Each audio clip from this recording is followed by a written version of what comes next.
গল্পটি শুরু হয় একটি মেয়েকে দিয়ে যে পুলিশের হাত থেকে বাঁচার জন্য দৌড়াচ্ছে, কিন্তু শেষ পর্যন্ত ধরা পড়ে যায়। তাকে অ্যারেস্ট করে জিজ্ঞাসাবাদের জন্য পুলিশ স্টেশনে আনা হয়। এখন অফিসার মেয়েটিকে তার নাম জিজ্ঞেস করে, কিন্তু তার নিজের নাম পর্যন্তও মনে নেই। আসলে পুলিশ একটি নির্জন দ্বীপে 6টি মানুষের লাশ পেয়েছে, যাদের কেউ খুব নৃশংসভাবে মেরেছে। সেখানে উপস্থিত থাকা মানুষের মধ্যে কেবল এই মেয়েটি জীবিত বেঁচে আছে। তাই পুলিশের সন্দেহ যে হয়তো এই মেয়েটি বাকি 6 জনকে মেরেছে। যেহেতু মেয়েটির এখন কিছু মনে নেই, তাই সেখানকার একজন সরকারি ডাক্তার এসে বলেন যে তাদের এই মেয়েটিকে একটু সময় দেওয়া উচিত, যাতে সে সব মনে করে বলতে পারে। ধীরে ধীরে তার মনে পড়তে শুরু করবে যে দ্বীপে তাদের সাথে কি হয়েছিল এবং ওই 6 জনকে কে মেরেছে। রাতে মেয়েটি ছটফট করলে ডাক্তার তাকে ওষুধ দেয়। পরের দিন মেয়েটির কিছু মনে পড়তে শুরু করে এবং সে সব বলতে শুরু করে। মেয়েটির নাম জেনা। সে তার 5 বন্ধুর সাথে একটি প্রাইভেট আইসল্যান্ডে পার্টির জন্য গিয়েছিল। আসলে ওইসব বন্ধুরা চাকরি এবং পড়াশোনার জন্য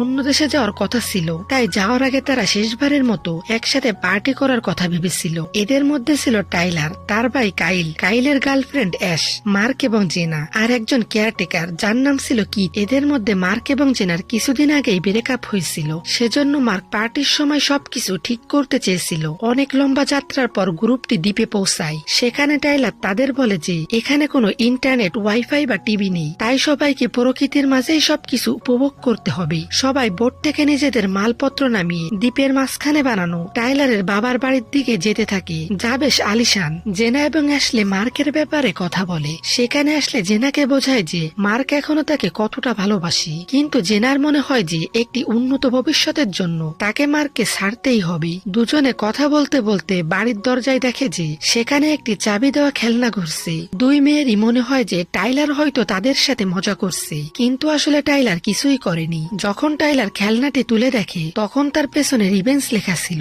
টাইলার এটাকে মজা ভেবে ফেলে দেয়। অন্যদিকে মার্ক ও কাইল মাছ ধরার সরঞ্জাম নিতে যাচ্ছিল। তখনই মার্ক কাইলকে বলে যে সে জেনাকে এত সহজে ছাড়বে না এবং এই ছুটির সময় নিজের সম্পর্ক বাঁচানোর আপ্রাণ চেষ্টা করবে। এখন অর্থাৎ বর্তমানে মেয়েটির আরো কিছু কথা মনে পড়ে। জেনা পুলিশকে বলতে শুরু করে যে যখন কিথ বোট থেকে মালপত্র নামাতে যায় তখন সে বোটে মেগান নামের একটি অচেনা মেয়েকে দেখে, যে তাদের বোটে লুকিয়ে দ্বীপে পৌঁছে গিয়েছিল। কেয়ারটেকার কিথ তাকে নিজের সাথে বাড়িতে নিয়ে আসে। সেখানে মেগান বলে যে সেও বড়লোকদের মতো পার্টি করতে চায়, সেজন্য সে তাদের বোটে লুকিয়ে চলে এসেছে। আসলে মেগান তাদের সবার জুনিয়র এবং যেহেতু দ্বীপটি মূল শহর থেকে অনেক দূরে, তাই সবাই না চাইতেও মেগানকে নিজের সাথে রাখতে বাধ্য হয়। ওদিকে টাইলার এবং মেগান তো তৎক্ষণাৎ একে অপরের সাথে মিশে যায়। এখন রাত হতেই সবাই পার্টি করতে শুরু করে। টাইলার আসলে বাইরের পুলের পাশে ছিল। অন্যদিকে মার্ক এবং জেনা বাইরে তাদের ভবিষ্যৎ নিয়ে কথা বলছিল। এখন একা হওয়ার সুযোগ নিয়ে টাইলার মেগানকে দিয়ে অনেক বেশি ড্রিঙ্কস করিয়ে নেয়। এভাবেই সারা রাত পার্টি চলে এবং সবাই সকালে অনেক দেরি করে ঘুম থেকে ওঠে।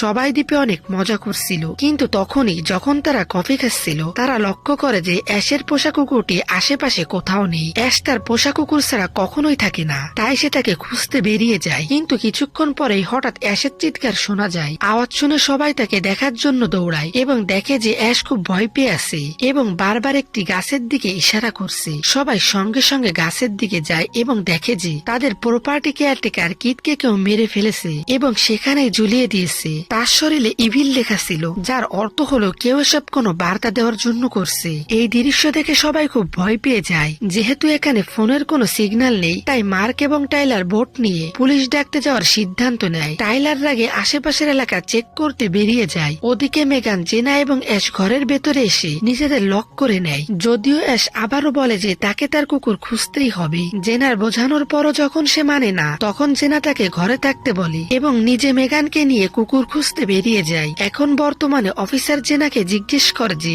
যখন সেখানে কিথের মৃত্যু হয়েছিল তখন তোমরা সবাই ওই মুহূর্তেই দ্বীপ কেন ছাড়লে না এবং পুলিশকে কেন ডাকলে না। জেনা এর উত্তর দেয় যে আসলে যখন কাইল এবং মার্ক বোটের কাছে পৌঁছালো তারা দেখলো যে পুরো ডকইয়ার্ড খালি পড়ে আছে, মানে কেউ আগেই তাদের বোট সেখান থেকে সরিয়ে দিয়েছে।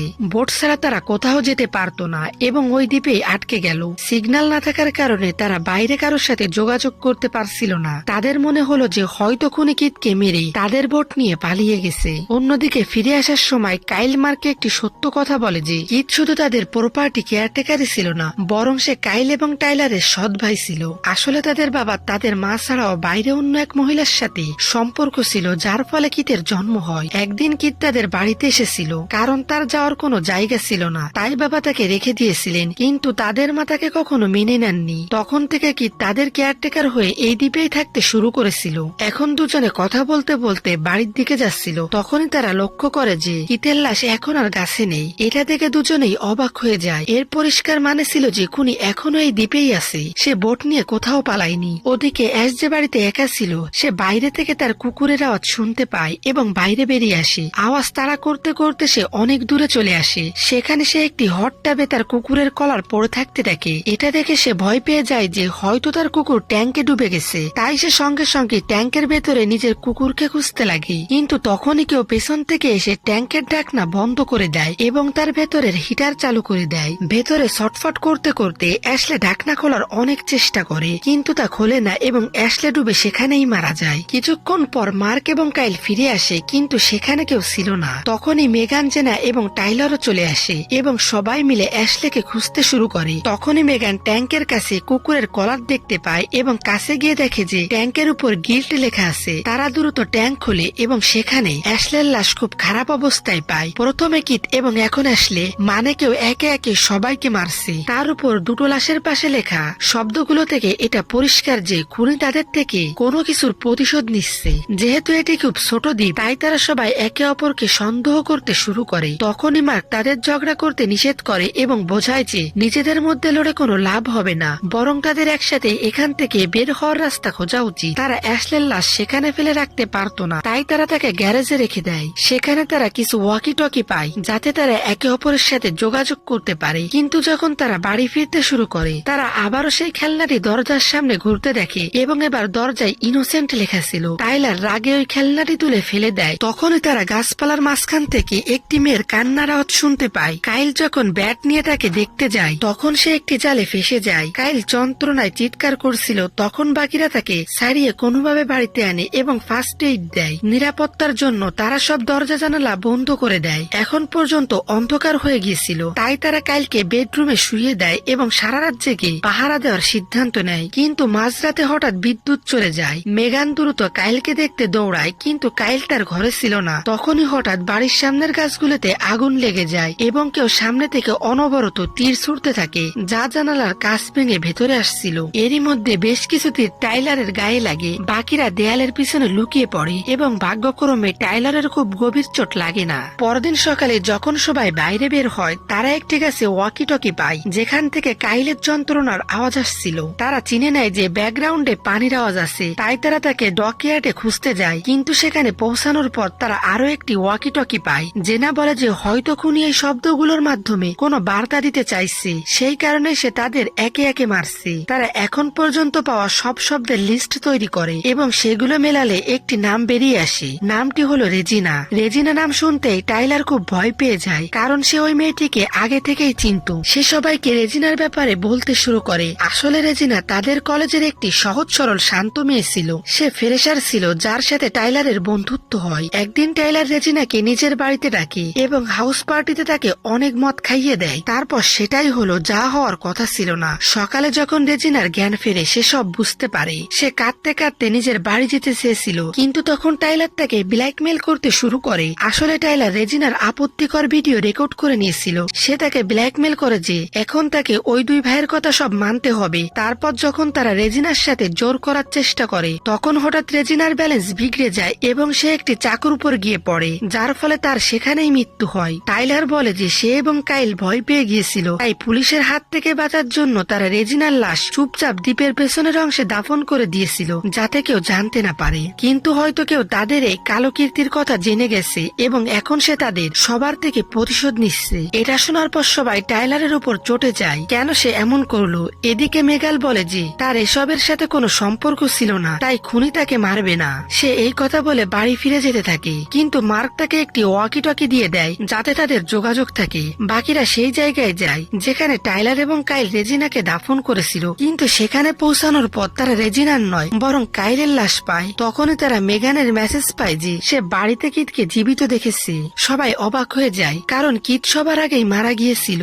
এর মানে ছিল যে কিথ মারা যায়নি, আসলে সে মরার নাটক করেছিল এবং এতক্ষণ সবাইকে সেই মারছিল। টাইলার রাগে একা বাড়ির দিকে দৌড়ায়। সে চাকু নিয়ে সব জায়গায় কিথকে খোঁজে। তখনই একটি বক্স থেকে সাপ বেরিয়ে তাকে তাকে কামড়ে দেয়। তার আওয়াজ শুনে মার্ক এবং জেনা সেখানে পৌঁছায়, কিন্তু তাদের কাছে কোনো অ্যান্টিভেনম ছিল না এবং দেখতে দেখতে টাইলারও মারা যায়। এখন শুধু মার্ক এবং জেনা বেঁচে ছিল। তারা মেগানকে খুঁজে এখান থেকে বের হওয়ার সিদ্ধান্ত নেয়। তখনই হঠাৎ তাদের সামনে কিথ চলে আসে এবং জেনাকে ধরে ফেলে। মার্ক তাকে বোঝানোর চেষ্টা করে যে রেজিনাকে টাইলার এবং কাইল মেরেছিল, এতে তাদের কোনো দোষ নেই। কিন্তু কিথ বলে যে রেজিনাও কারো বোন এবং মেয়ে ছিল এবং যে পার্টিতে তার সাথে এসব হয়েছিল সেখানে জেনাও উপস্থিত ছিল। সে চাইলে এসব আটকাতে পারত, কিন্তু সে কিছুই করেনি। তাই সেও রেজিনার মৃত্যুর জন্য সমানভাবে দায়ী। কিথ জানায় যে ওই রাতে যখন সে দুই ভাইকে রেজিনার লাশ দাফন করতে দেখেছিল তখনই সে সবাইকে মেরে ফেলার সিদ্ধান্ত নিয়েছিল এবং এতে সে রেজিনার বোনের সাহায্য পেয়েছে। যখনই কিথ রেজিনার বোনের নাম বলবে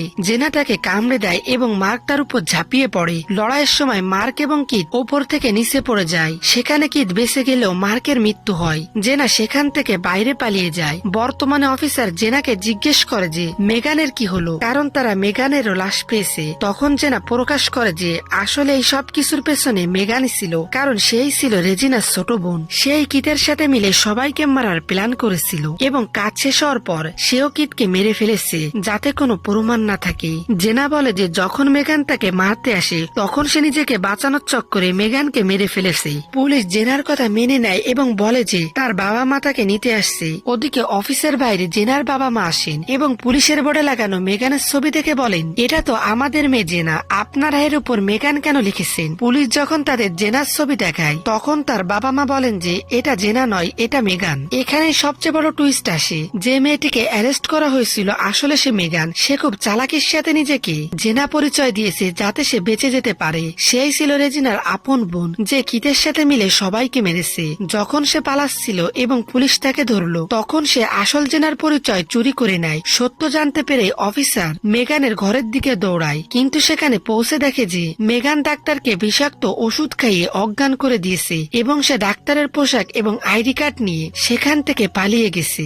এরপর মেগান পুরো গ্রুপকে মেরে আজাদ হয়ে যায় এবং এখানেই এই মুভিটির গল্প শেষ হয়। বন্ধুরা, এক্সপ্লেইনটি আপনাদের কেমন লাগলো কমেন্টে জানান এবং এরপর আপনারা কোন মুভির এক্সপ্লেইন দেখতে চান সেটিও কমেন্টে জানান।